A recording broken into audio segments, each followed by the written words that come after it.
آج بہت وقت کے بعد میں یہ ویڈیو اپلوڈ کر رہی ہوں۔ میرے ویورز کے کمنٹ تھے کہ آپ کی ویڈیو نہیں آ رہی، تو میں کیا بتاؤں، میں نے ان دنوں کیا کیا کھو دیا۔ یوں سمجھے میری زندگی غموں تک ہی محدود ہو کر رہ گئی، جسے لفظوں میں بیان کرنا بہت مشکل ہے۔ عمر اتنی نہیں جتنا بڑا امتحان اور آزمائش ہے، لیکن اللہ پہ کی گئے یقین کو میں نے ڈگمگانے نہیں دیا کہ وہ میرا مولا ہے، بہترین کارساز۔ اس کے ہر کام میں اس کی مصلحت ہے۔ پتہ ہے، کبھی کبھی زندگی غموں اور دکھوں تک ہی محدود ہو کر رہ جاتی ہے اور انسان بے بسی کی تصویر بن جاتا ہے۔ آزمائش کی سختی سے نکلنے کا کوئی راستہ نظر نہیں آتا۔ ہر ممکن کوشش کے بعد بھی سب جیوں کا تیوں ہی رہتا ہے۔ میری زندگی بھی غموں میں سمٹ کر رہ گئی۔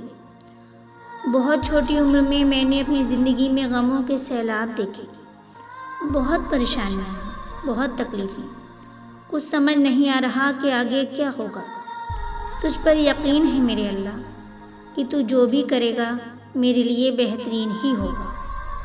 وہ کہتے ہیں نا کہ رکھ کر کن پر یقین میرے اللہ، میں نے ہر حال میں مسکرانا سیکھ لیا۔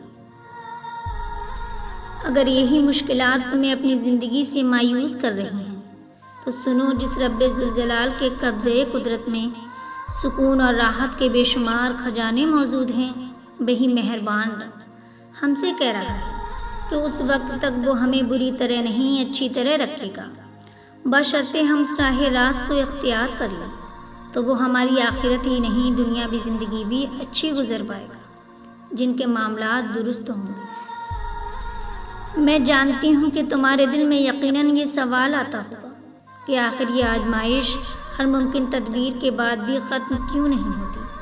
کبھی وظائف، کبھی ذکر و اذکار کی تسبیحات، ہر منت و مراد کے بعد بھی مسائل حل نہیں ہو پاتے اور ہم الجھ کے رہ جاتے ہیں۔ تو جان لو، ہمیں جو بھی تکلیفیں پہنچتی ہیں، کسی بھی چیز کا نقصان ہو یا کوئی بھی محرومی، ہمیں اس کا علم ہو یا نہ ہو، اس میں ہماری عافیت کی پوشیدگی ہے۔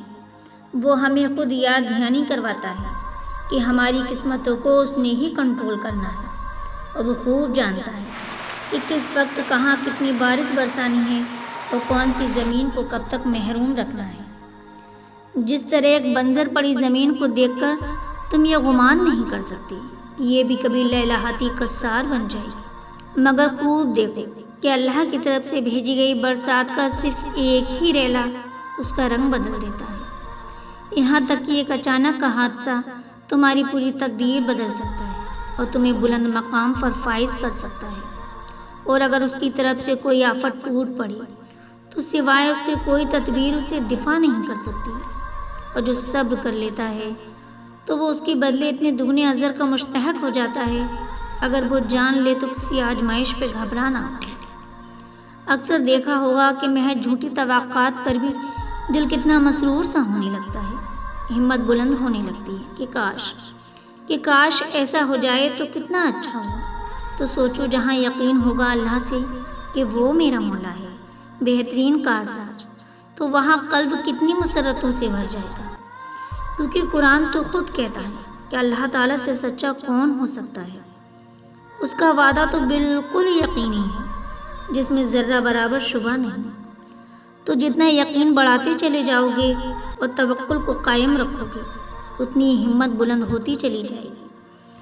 پھر دل رنج و غم سے خالی ہو کر اطمینان سے بھرنا شروع ہو جائے گا۔